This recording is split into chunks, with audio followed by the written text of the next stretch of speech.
السلام عليكم ورحمة الله وبركاته.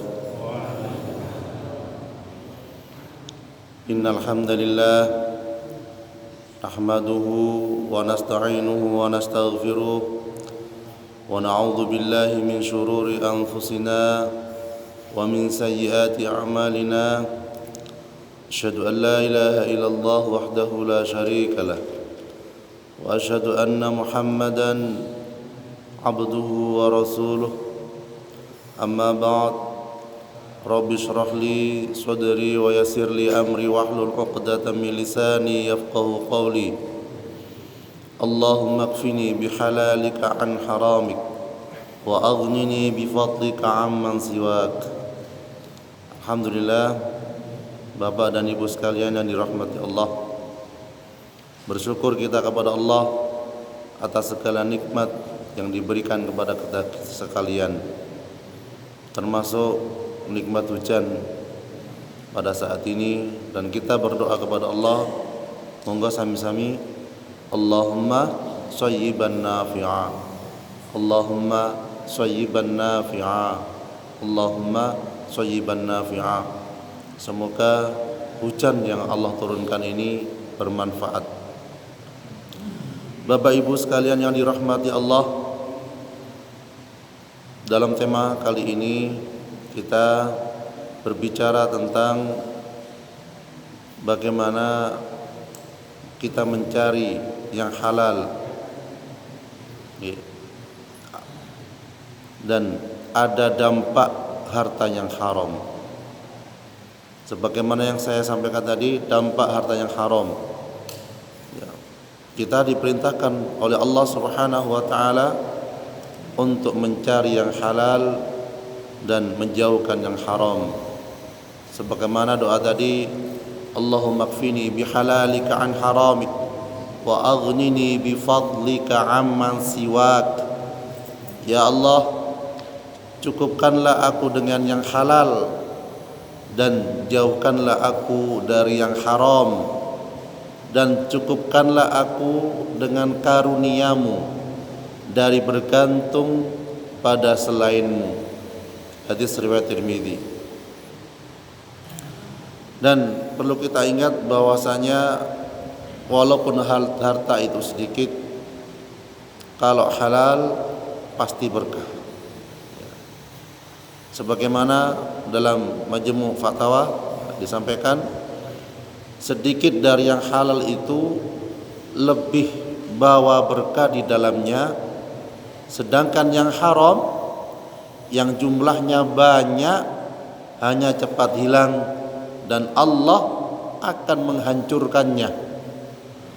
Jadi tegas,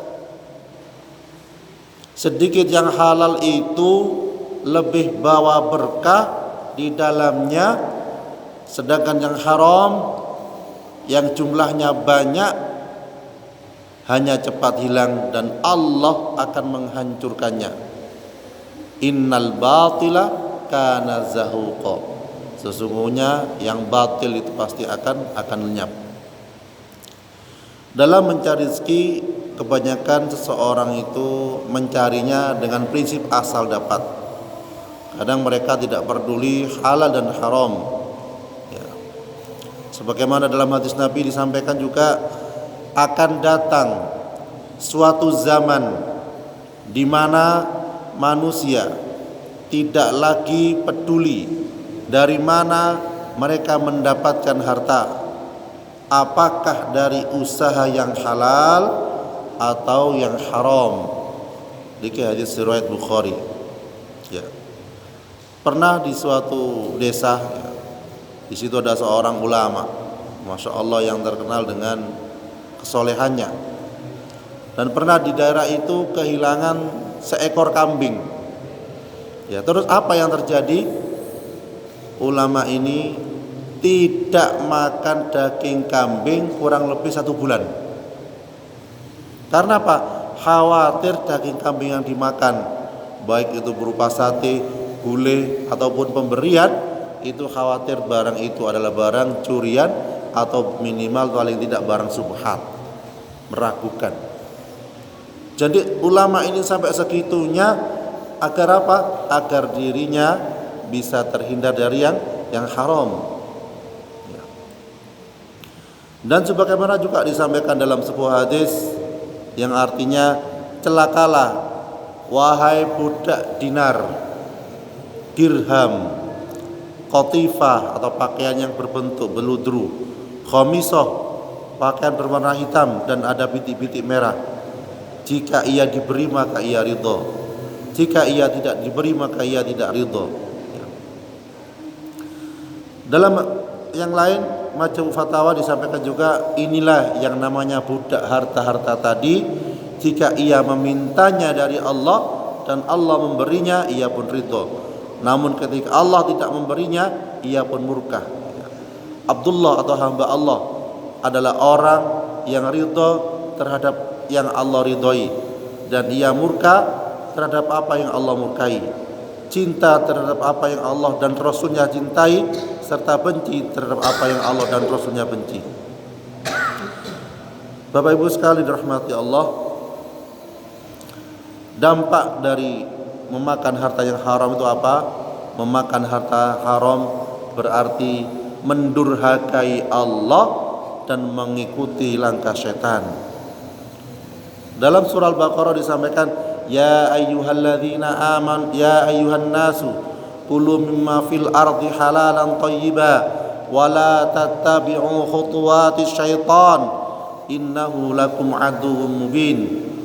Hai sekalian manusia, makanlah yang halal lagi baik dari apa yang terdapat di bumi, dan janganlah kamu mengikuti langkah-langkah syaitan, karena sesungguhnya syaitan itu musuh yang nyata bagimu. Kemudian dampak yang kedua, makanan haram itu adalah akan membuat kurang semangat dalam beramal soleh. Akan membuat kurang semangat dalam berbuat amal soleh. Jangankan makanan haram, menuduh orang baik buruk sangka saja bisa melemahkan amal. Ada sebuah kisah, ada seorang di pojok masjid itu menangis terseduh-seduh, memohon kepada Allah, berdoa kepada Allah. Kemudian ada ulama juga yang soleh, ya, ketika melihat itu dia dalam hatinya mengatakan, oh itu paling riya, oh itu paling sombong, oh paling itu, dan mengiyakan dalam hatinya. Ternyata oleh Allah dia diharamkan menangis selama 1 bulan, hanya mengiyakan prasangka dirinya. Jadi nyongko paling alim-aliman niku pengen delok wong. Ngoten tok niku diharamkan oleh Allah menangis selama 1 bulan. Karena ulama ini biasa menangis ketika sholat malam, biasa mengadu kepada Allah, biasa pokoknya dekat dengan Allah lah. Hanya besitan hati tadi itu ternyata dia diharamkan ibadah khusyuk selama 1 bulan. Ya Allah.